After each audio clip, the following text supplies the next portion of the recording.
Hello guys, this is Rishabh Kanu. I hope you all are fine. So today I am again here with you to discuss a new topic that is accounting for partnership firm. So before that, पहले समझ लेते हैं कि partnership farm क्या होता है. So it is defined under section 4 of the Indian Partnership Act 1932 as the relationship between the persons who have agreed to share the profit of a business carried on by all or any of them acting for all. इसको interpret करते हैं कि partnership एक relationship होता है between हुम, between the persons के बीच में एक रिलेशनशिप होता है जो कि किसके लिए एग्री करते हैं, हु हैव एग्रीड, उन लोग के बीच में एग्रीमेंट होता है. किसके लिए एग्रीमेंट होता है? To share the profit of the business, to share the profit of the business. और बिजनेस को कैरी कौन करता है? कैरीड ऑन बाय ऑल, जितना भी पार्टनर होते हैं सब कैरी करते हैं, या और any of them acting for all, कोई भी एक पार्टनर सबके लिए बिजनेस को कैरी करता है. एक चीज आप लोग को ज्यादा समझ आएगा, मैं फिर से एक चीज बता रहा हूँ आप लोग को. एचएस फर्स्ट ईयर में ऑलरेडी हम लोग पढ़ चुके हैं. हम लोग टाइप्स ऑफ पार्टनर्स पढ़े थे, उसमें एक्टिव पार्टनर था, स्लीपिंग पार्टनर था. सो एक्टिव पार्टनर क्या था? वो कैपिटल भी इन्वेस्ट करता था और एक्टिवली पार्टिसिपेट भी करता था और बिजनेस का जितना प्रॉफिट एंड लॉसेस बेयर करता था. और स्लीपिंग पार्टनर एक था ना, स्लीपिंग पार्टनर में क्या था? वो कैपिटल इन्वेस्ट करता था लेकिन बिजनेस में एक्टिवली पार्टिसिपेट नहीं करता था, बस प्रॉफिट में उसका बंटवारा जैसे उसको मिल जाए, वो स्लीपिंग पार्टनर था. इसीलिए यहाँ पे बोला है कि हर कोई partner carried on by all, business को कौन चलाएगा? हर कोई पार्टनर, या और any of them acting for all, कोई भी एक सबके लिए बिजनेस को कैरी करेगा. Okay, is that clear? So यहाँ से कुछ कुछ फीचर्स निकलता है. So number 1, relationship. पार्टनरशिप क्या है? एक रिलेशनशिप है. रिलेशनशिप किसके बीच में रिलेशनशिप है? सो एसोसिएशन बिटवीन 2 और मोर पर्सन्स, 2 या 2 से ज्यादा लोग के बीच में जब कोई रिलेशनशिप होता है, that is called partnership. Next आ गया पार्टनरशिप कैसे होता है कि हु हैव एग्रीड, उन लोग के बीच में एग्रीमेंट हुआ. एग्रीमेंट कैसा एग्रीमेंट होगा? आइदर ओरल होगा और क्या होगा? रिटेन होगा. कोई भी एक आया कि चलो बिजनेस कर लेते हैं, प्रॉफिट जितना भी होगा हाफ हाफ बांट लेंगे, सो वो हो गया, ओरल ही हो गया. और रिटेन भी ऐसा मैंडेटरी नहीं है कि रिटेन ही चाहिए पार्टनरशिप करने के लिए, ओरल भी होने से होगा. So agreement are of 2 types, oral भी हो सकता है और रिटेन भी हो सकता है. नेक्स्ट हो गया lawful business. It is not that कि ड्रग्स का स्मगलिंग स्टार्ट कर दी, वो नहीं होगा. लॉफुल बिजनेस होगा, जो भी लॉफुल नेचर का बिजनेस होना चाहिए. ओके, नेक्स्ट आ गया sharing of profit. Sharing of profit, profit को शेयर करेंगे. सो कैसे करेंगे? As per the agreement. Agreement partnership deed में जैसा लिखा होगा, as per the agreement share करेंगे. या डीड नहीं होने से कैसे करेंगे? इक्वली करेंगे, सिंपल. सो पार्टनरशिप होने के लिए मिनिमम कितना परसेंट चाहिए? मिनिमम नॉर्मल बिजनेस के लिए 2% चाहिए मिनिमम, और मैक्सिमम कितना? 20 चाहिए. और in case of banking business it is 2, minimum partner 2 और मैक्सिमम कितना? मैक्सिमम 10 होना चाहिए. लेकिन मैं और एक चीज बता रहा हूँ, अब जानना जरूरी है आप लोग को. So as per the companies act 2013, जो नया वाला कंपनीज एक्ट है, उसमें लिखा है कि मैक्सिमम पार्टनर 100 होने से भी होगा. ओके, सो नेक्स्ट समझ लेते हैं कि पार्टनरशिप डीड क्या होता है. Partnership deed. So partnership deed is a document which contains what? The agreement in writing among the partners. Partners का बीच में जो भी एग्रीमेंट होता है और राइटिंग फॉर्म में पार्टनरशिप डीड में लिखा होता है. ओके, सो जनरली डीड होता है, एग्रीमेंट होता है, उसमें क्या लिखा होता है? राइटिंग फॉर्म में जितना भी पार्टनर्स का बीच में जो भी एग्रीमेंट हुआ है वो लिखा होता है. सो मैं कुछ कुछ बता रहा हूँ कि पार्टनरशिप डीड में क्या क्या लिखा होता है. एक तो name of the firm, business का फार्म का जो नाम है वो लिखा होता है. नेक्स्ट हो गया nature of the business, business कौन सा नेचर का बिजनेस कर रहा है वो लिखा होता है. Next commencement of the business, business कब कमेंस हुआ, मतलब बिजनेस कब स्टार्ट हुआ वो लिखा होता है. Name and address of all the partners, partners का नेम एंड एड्रेस, जो भी पार्टनर्स है वो बिजनेस में, उन लोग का नेम एंड एड्रेस लिखा होता है. नेक्स्ट क्या होता है? कैपिटल कंट्रीब्यूशन, कौन पार्टनर ने कितना कैपिटल इन्वेस्ट किया वो लिखा होता है. Next interest on capital, partners ने जो बिजनेस में कैपिटल इन्वेस्ट किया, बिजनेस उन लोग को कितना परसेंट इंटरेस्ट देगा वो लिखा होता है.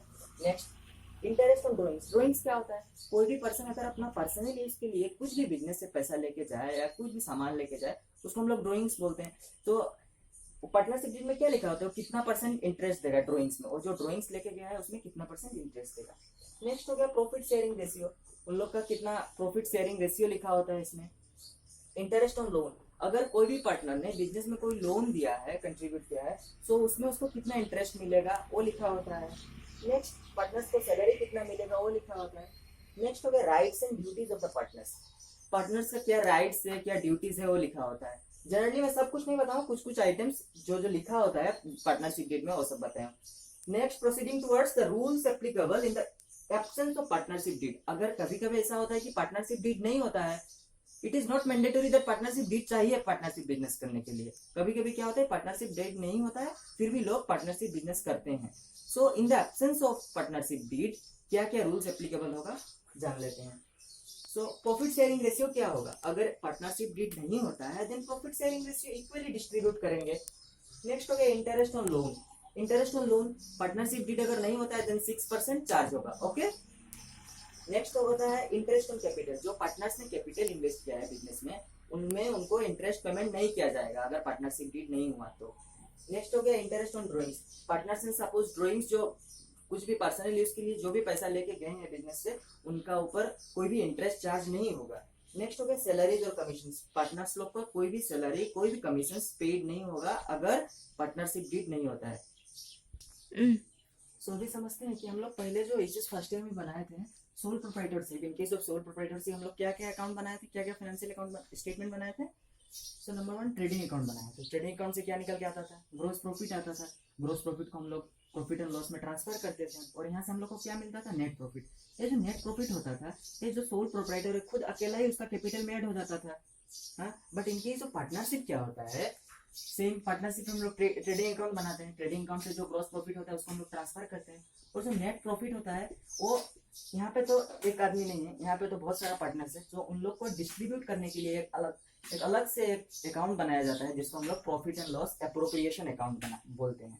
और जो भी उन लोग का जो शेयर ऑफ प्रॉफिट होगा वो उन लोग का कैपिटल के साथ रेस्पेक्टिवली ऐड हो जाएगा। Okay, so profit and loss appropriation account कैसे बनाते हैं नाम समझते हैं। So profit and loss appropriation का डेबिट साइड में होता है टू इंटरेस्ट ऑन कैपिटल, आप लोग देख सकते हैं स्क्रीन पे। तो partners salary, commission to the partners, general reserve, partners capital जो शेयर ऑफ प्रॉफिट होता है, नेट प्रॉफिट जो यहाँ से ट्रांसफर किए वही नेट प्रॉफिट होता है और इंटरेस्ट ऑन ड्रॉइंग्स होता है ना पार्टनर्स कैपिटल। तो इसको मैंने डेबिट साइड में किया, क्वेश्चन आ सकता है आप लोग को, इसको डेबिट साइड में मैंने क्यों किया। So interest on capital debit side में इसीलिए आता है कि सपोज पार्टनर्स कैपिटल बिजनेस में इन्वेस्ट करते हैं, सो बिजनेस उनका कैपिटल का इंटरेस्ट देगा, सो इसको हम लोग डेबिट साइड में, बिजनेस के लिए एक्सपेंसेस होगा ना, सो इसके लिए हम लोग डेबिट साइड में और एक क्वेश्चन आप लोग का दिमाग में आ सकता है कि पार्टनरशिप तो बिजनेस का ओनर है ना, सो उनका खुद का कैपिटल में खुद क्यों इंटरेस्ट लेंगे वो। सो बिजनेस हम लोग एचएस फर्स्ट ईयर में कंसेप्ट पढ़ा था ना, बिजनेस एंटाइटी कंसेप्ट, उसमें क्या लिखा था, business and businessman are two different separate entity, business और बिजनेसमैन दो अलग अलग चीज है। सो इसीलिए बिजनेसमैन अगर बिजनेस में कैपिटल इन्वेस्ट करता है देन को इंटरेस्ट मिलेगा। ओके, सो वो इंटरेस्ट बिजनेस के लिए एक्सपेंसेस हो जाएगा, दैट इज व्हाई इसको हम लोग डेबिट साइड में किए। अगर पार्टनर्स लोग को कुछ सैलरी दिया बिजनेस के लिए एक्सपेंसेस है, दैट्स व्हाई डेबिट साइड में आया। कमीशन अगर पार्टनर्स लोग को कुछ दिया सो डेबिट साइड में आया। जनरल रिजर्व अगर प्रॉफिट से कुछ अमाउंट उन लोग को रिजर्व में अगर ट्रांसफर कर दिया देन वो भी डेबिट साइड में आएगा। अगर कोई भी प्रॉफिट हुआ देन शेयर ऑफ प्रॉफिट आएगा यहाँ पे, तो नेट प्रॉफिट यहाँ से ट्रांसफर किए थे वही यहाँ पे आएगा। Okay, so next interest on drawings. Interest on drawings मतलब क्या, अगर कोई भी पार्टनर्स अपना पर्सनल यूज के लिए कुछ भी बिजनेस से सामान हो या अगर पैसा कोई बिजनेस से लेके जाता है पर्सनल यूजेस के लिए, देन बिजनेस को एक इंटरेस्ट देना पड़ता है, उसको हम लोग इंटरेस्ट ऑन ड्रॉइंग्स बोलते हैं। जनरली वो बिजनेस का इनकम होगा, दैट्स व्हाई क्रेडिट साइड में बैठा है। अगर पार्टनर्स लोग का कुछ भी लॉसेस हुआ देन उन लोग का शेयर ऑफ लॉसेस उन लोग का डिस्ट्रीब्यूट हो जाएगा by partners capital account. Okay, so I hope it is clear to you. So guys, this is all about the fundamentals of partnership firm.